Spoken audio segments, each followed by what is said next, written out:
অসমৰ আকাশ বতাহ সি আপাৰ অসমৰ পৰা নামনি অসমলৈকে নতুনকৈ হ'ব বিচাৰে যিসকল ট্ৰাইব, নতুনকৈ হ'ব বিচাৰে যিসকল জাতি, বিভিন্ন সময়ত তেওঁলোকৰ গণসমাৱেশ হওক, তেওঁলোকে ছচিয়েল মিডিয়া হওক, সাংবাদিক বন্ধুবিলাকৰ সন্মুখত হওক, তেওঁলোকৰ কৰ্মস্থলী হওক, অফিচ কাছাৰী চৰকাৰ পলিটিক্স সকলোতে যিসকল জনজাতি ৰাইজে জনজাতি আমি হৈ আছো সেইসকলক তুচ্ছ তাচ্ছিল্য কৰি থকা বাতৰি আমি সকলোৱে গম পাওঁ। সেই তুচ্ছ তাচ্ছিল্যৰ সমান্তৰালভাৱে কেইজনমান ব্যক্তিৰ নাম আপোনালোকে আটাইতকৈ গম পায় যাৰ চৰ্চা হৈছে। বিশেষকৈ আটাছৰ সভাপতি মই অলপ খোলাকে কোৱা মানুহ আটাছৰ সভাপতি, আক্ৰাছৰ সম্পাদক, তেওঁলোকৰ ভাষণ, তেওঁলোকৰ বক্তব্যত ওলাইছে যে আদিত্য খাকৰেৰ নাম, তিলক দলেৰ নাম, প্ৰমোদ বড়োৰ নাম, তেওঁলোকে কৈছে যে তেওঁলোকৰ বাপেকৰ সম্পত্তি বিচৰা নাই। কিন্তু মই আপোনাৰ মঞ্চৰ পৰা ক'ব বিচাৰিছো আমাৰ অধিকাৰ বুলি আপোনালোকে কাৰ শিকিব বিচাৰে, বাপেকৰ সম্পত্তি নহয় আমাৰ দিল কাঢ়িলৈ যাব বিচাৰিছে। আমাৰ দিল আৰু অন্তৰ কাঢ়িলৈ যাবৰ পৰিৱেশ এই ৪৫ লাখ জনজাতি ৰাইজে আমি কেতিয়াও নিদিওঁ, দিয়াটো সম্ভৱ নহয়, দিবলৈ আমি নিদিওঁ। তেওঁলোকে আজি কৈ আছে তেখেতসকলে অসমৰ ভূমিপুত্ৰ। যদি তেওঁলোকে অসমৰ ভূমিপুত্ৰই হয় ১৯৫২ চনত তেওঁলোকে জনজাতিৰ তালিকাভুক্ত কিয় হ'ল? তাৰমানে ১৯৫২ চনত ভূমিপুত্ৰ হয়, ২০২৫ চনত তেখেতসকলে ভূমিপুত্ৰ বুলি ক'ব আহিছে, ক'বলৈ নাপায়। যদি লাজ আছে এই ধৰণৰ কথাবিলাক ক'বলৈ তেখেতসকলে নাপায়। মোৰ আহ্বান তেখেতসকলৰ প্ৰতি থাকিব, তেওঁলোকে আজিৰ তাৰিখত আদাৰ বেকত ক্লাছৰ তেওঁলোকে তালিকাভুক্ত। তেওঁলোকে আজিলৈকে কোনোবাই শুনিছে অবিচি তেওঁলোকে তাত চাকৰি বাকৰি পোৱা নাই, সুবিধা পোৱা নাই, তাত আন্দোলন কৰা আমাৰ সমস্যা আছে, আমি সহযোগ কৰিম। তেওঁলোকে তাত কওক জনজাতিসকলে কেইটামান ST সমষ্টি, কেইটামান SC সমষ্টি, বিশেষকৈ জনজাতি মানুহসকলৰ কাৰণে কেইটামান MLA, কেইটামান MP, কেইখনমান অট'নমাছ কাউন্সিল, পঞ্চায়ত সুবিধা পোৱাৰ কাৰণে যদি তেখেতসকলে জনজাতি হ'ব বিচাৰিছে, তেতিয়াহ'লে এই জনজাতিটো হ'ল আজিৰ তাৰিখত ব্ৰেণ্ড হ'ব বিচাৰিলে নাপায়, ব্ৰেণ্ড বনাব খুজিলে নাপায়, ব্ৰেণ্ডত সোমাব খুজিলে নাপায়। তাৰ কাৰণে হাজাৰ হাজাৰ বছৰৰ সভ্যতা সংস্কৃতিৰ সংগ্ৰামৰ ফলশ্ৰুতি সেই ব্ৰেণ্ড হয়।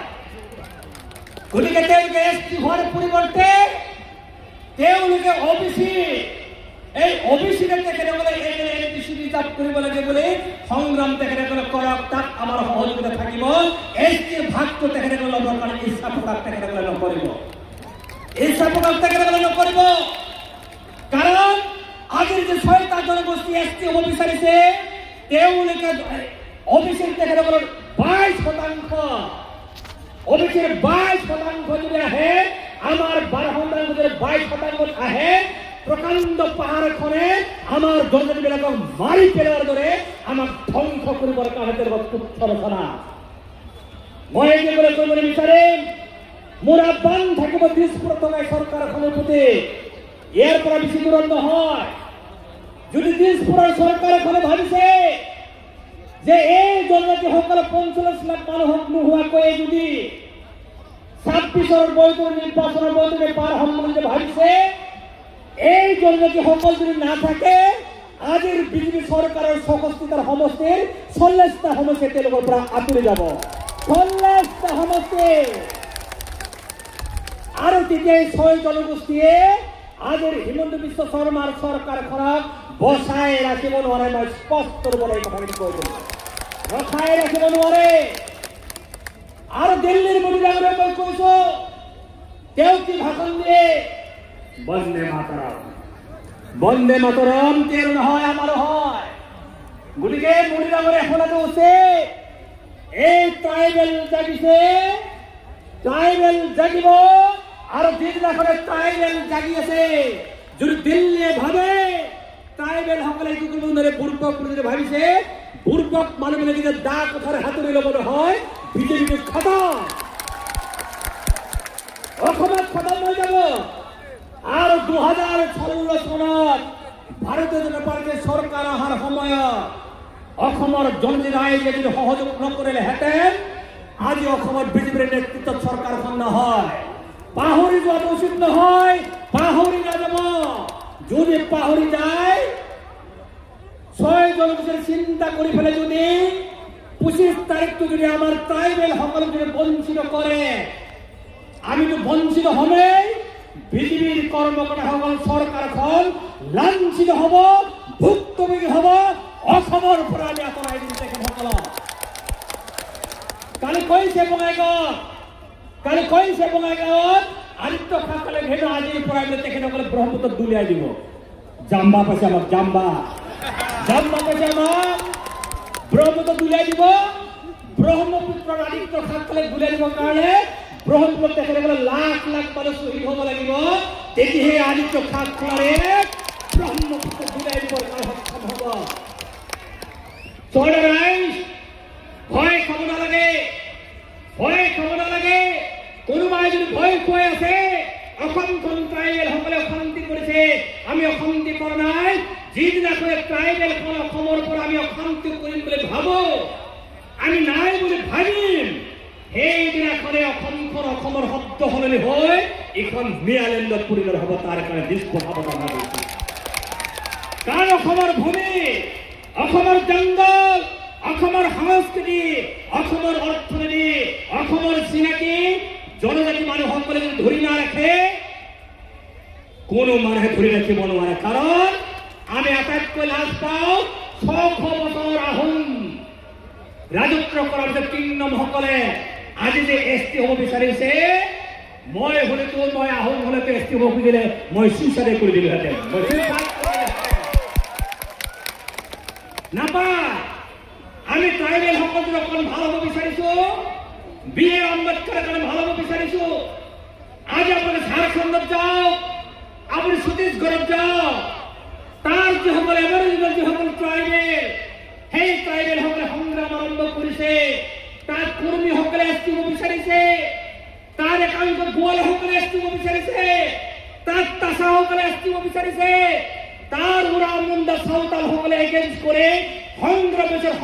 বিচাৰিছে। আমাৰ ইয়াৰ বদমাইশ কৰি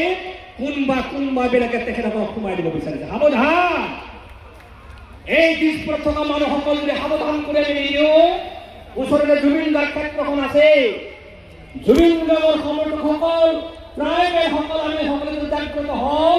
2026 চনত ট্ৰাইবেল সকলে যাক চৰকাৰত বহাব বিচাৰে তাকে দিশপুৰত বহাৰ ক্ষমতা আমাৰ আছে। এই কথা আজি মই কৈছো বুলি আপোনালোকে আজি আমি সংগ্ৰাম কৰা আহিছো, বিভিন্ন কষ্টৰ মাজেৰে আহিছে। এই সংগ্ৰাম অধিকাৰৰ সংগ্ৰাম। এই সংগ্ৰাম আমি কাৰোবাৰ বিৰুদ্ধে সংগ্ৰাম কৰা নাই। আমাৰ অধিকাৰ সুৰক্ষিত কৰিবৰ কাৰণে, আমাৰ অস্তিত্ব সুৰক্ষিত কৰিবৰ কাৰণে, আমাৰ সাহসিকতাসমূহ সুৰক্ষিত কৰিবৰ কাৰণে, আমাৰ ভৱিষ্যত প্ৰজন্ম সুৰক্ষিত কৰিবৰ কাৰণে, অসমখন সুৰক্ষিত কৰিবৰ কাৰণে, অসমৰ সংস্কৃতি সমাজ সুৰক্ষিত কৰিবৰ কাৰণে এই সংগ্ৰাম। গতিকে এই সংগ্ৰাম কৰিবলৈ যাওঁতে ভয় খাব লগা কোনো কথা নাই, কাকো ভয় খাব লগা কোনো কথা নাই, ভয় কৰা কোনো যুক্তি থাকিব নোৱাৰে। কোনোবাই যদি আমাক ৰঙা চকু দেখুৱাই যদি এছ টি হ'ব বিচাৰিছে, সেইসকল মানুহক মই সাৱধান কৰি দিছো। কোনোবাই যদি ৰঙা চকু দেখুৱাই যদি আমাক ভয় দিব খোজে, সেই ৰঙা চকু আমি কাঢ়ি ঘুচিয়াই মুখখন উলিয়াই দিবৰ কাৰণে, চকু উলিয়াই দিবৰ কাৰণে সাৱধান নকৰো। আমি ভয় নকৰো। আমাক ৰঙা চকু দিবলৈ চেষ্টা নকৰিব। আৰু কৰবাক যদি সঁচাকৈ তেখেতসকলে বিচাৰিছে, কোনোবা ক্ষুদ্ৰ সত্তা যদি এছ টি হ'ব বিচাৰিছে, যদি যুক্তি বুলি ভাবিছে,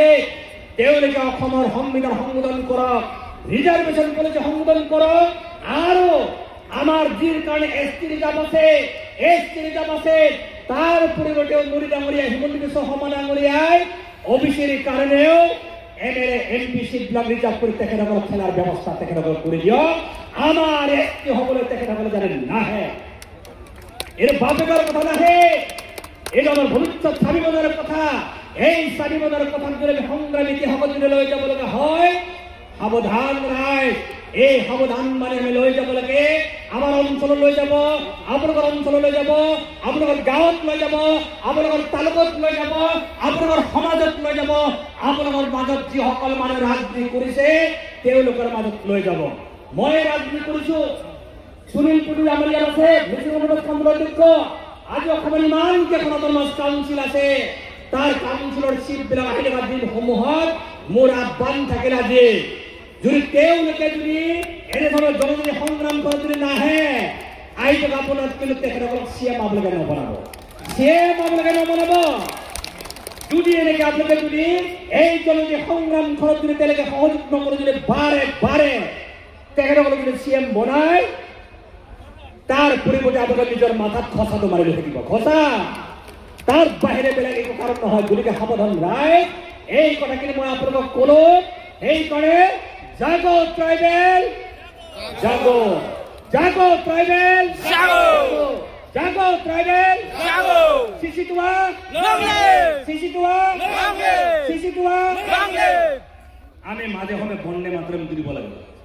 নহলে ভাবিলে বন্দে মাতরম তো কিবা বেলেগ হয় যেনেকে স্থিতি বেলেগৰ বুলি ভাবি লয় ওই ভীমবাৰ আম্বেদকাৰক বেলেগৰ বুলি ভাবি লয় আমিও মাজে মাজে ক'ব লাগে কিন্তু আমাৰ পৰাই শুনি দিছে বুলি ক'ব লাগে এই বন্দে মাতৰমটো আমাৰ পৰাই শুনি দিছে ট্ৰাইবেলৰ কাৰণে কাৰণ কোনোবাই 500 বছৰ আগতে আহিছে আমি 10,000 12,000 বছৰ আগতে অহা মানুহ গতিকে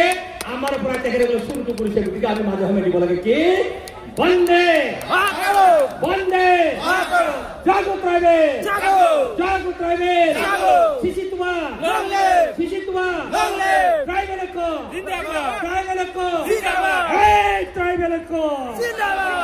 এই সিসিটুয়া জিন্দাবাদ এই সাবধান দিসপুর आए मोदी जी सावधान रहिए जिस तरीके से हम यहाँ में इकट्ठा हुए हैं ये देखो इसलिए हम यहाँ हैं जब तक हम इस तरीके से हम दिल्ली जाएंगे तब तक हम दिल्ली आप लोग वहां में नहीं रहेंगे तब देखेंगे कहां से कहां जाएंगे तो इसलिए संभाल करके ये 25 तारीख को आने वाला 25 नवंबर को जो होने वाला है असम में वो दिल्ली से दिसपुर में आप डायरेक्शन देकर रखिए कि ये मत करो ये जनजाति भाई बहन बहन को हमारा साथ चाहिए हमको साथ चाहिए हमको उसको लेके हम असम को आगे बढ़ाएंगे नहीं तो जब जनजाति राज हम इस तरह से हम पैदल चलेंगे सड़क पे आ जाएंगे तब 26 में आपका सरकार यहाँ में नहीं रहेंगे यहाँ में नहीं रहेंगे এই কারণে মই আহ্বান জনাম মই যিমান অফিস কাছাৰী বিলাকৰ ক্ষেত্ৰত এটা সত্য কথা কৈ মই আপোনালোকক শেষ কৰিব বিচাৰিছো এই সত্য কথা 96 যেতিয়া কোচ ৰাজবংশী 6 মাহৰ কাৰণে স্থিৰ কৰিলে 95 চনৰ মই আসাম ইঞ্জিনিয়াৰিং কলেজৰ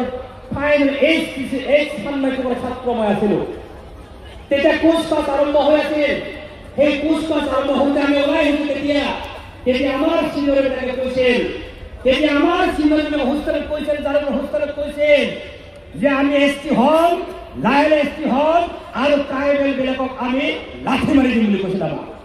আৰু সেই 96 আমাক লাঠি মাৰি দিয়া হল তাৰমানে ইঞ্জিনিয়াৰিঙত চিট নাই মেডিকেলত চিট নাই কটনকুলত চিট নাই চাকৰি নাই পুৰণা দত্ত বুলি কোৱা আমাৰ ডুপ্লিকেট বাৰজন এনে হয় ডুপ্লিকেট মানে তেওঁ ৰাজবংশী হয় নে আহোম হয় নে চতিয়া হয় নে মৰাৰ হয় নে মহন্ত হয় নে মহন্তে কাৰোবাৰ তেখেতৰ ধৰ্মান্তৰিত হয় কোনেও গম নাপায় একচুৱেল অৰ্থত এমএলএ হৈ গ'ল 6 মাহৰ কাৰণে আৰু যদি এই চনত যদি কাৰোবাৰ হয় সেইকাৰণে মোৰ আহ্বান থাকিব চৰকাৰখনৰ প্ৰতি যে ৰাজ্যসভা যিখন বিলখন পেণ্ডিং কৰি ৰাখিছে যদি আপোনালোকৰ ইমানেই মৰম আছে ভাৰতবৰ্ষত যে 27% ওবিসিৰ কাৰণে ৰিজাৰ্ভেশ্যন আছে 27% সিট ভারতবর্ষের অবিশের কারণে রিজার্ভ আপনাকে করে দিও আমার এই এসটির পক্ষের আপনার আমার টেনশন ফ্রি করে দিও বোলে কোনো মধ্যে আমি নামানিম মানাটো উচিত নহয় আপোনালোকে নামানিব আৰু ইয়াৰ পৰা যি আপোনালোকে গণভোটত অংশগ্ৰহণ কৰিছে ইয়াৰ পৰা আপোনালোকে মেছেজ লৈ যাওক আমি খঙা আমাৰ অধিকাৰৰ কাৰণে আমি কোনো দলৰ বশতীয়া নহয় আমাৰ অধিকাৰৰ কাৰণে আমাৰ ৰঙাচিক আমি ভয় নকৰো আমাৰ অধিকাৰৰ কাৰণে তাৰ পিছতে বাৰে বাৰে যদি আমাক অপমান কৰা হয় সেইবিলাকৰ বিৰুদ্ধে যুঁজ দিবৰ কাৰণে আমি মৰিবৰ কাৰণে ভয় নকৰো আমাৰ অধিকাৰ কাঢ়ি আনিবৰ কাৰণে ৰখাবৰ কাৰণে পুনৰবাৰ চিচিটোক মই ধন্যবাদ কেনেদৰে জ্ঞাপন কৰিছো চিচিটোৰ ম্যানমাৰৰ কথা ধন্যবাদ কেনেদৰে জ্ঞাপন কৰিছো এই বিশাল ৰেলীৰ দ্বাৰা এই আজি প্ৰতিপন্ন হৈছে জনজাতি সকলক যদি কোনোবাই যদি তাত্তা মুস্কিল কৰিব বিচাৰে ইটিকিং কৰিব বিচাৰে যে তাৰ প্ৰত্যুত্তৰ আমি দিমেই আৰু তাৰ কাৰণে আপোনালোকে সকলো অঞ্চলত গৈ এই ধৰণে জাগ্ৰত হৈ থাকক যাতে আপোনালোক দেখিলেই নতুনকে হ'ব খোজা আলহীবিলাক ভয় খাই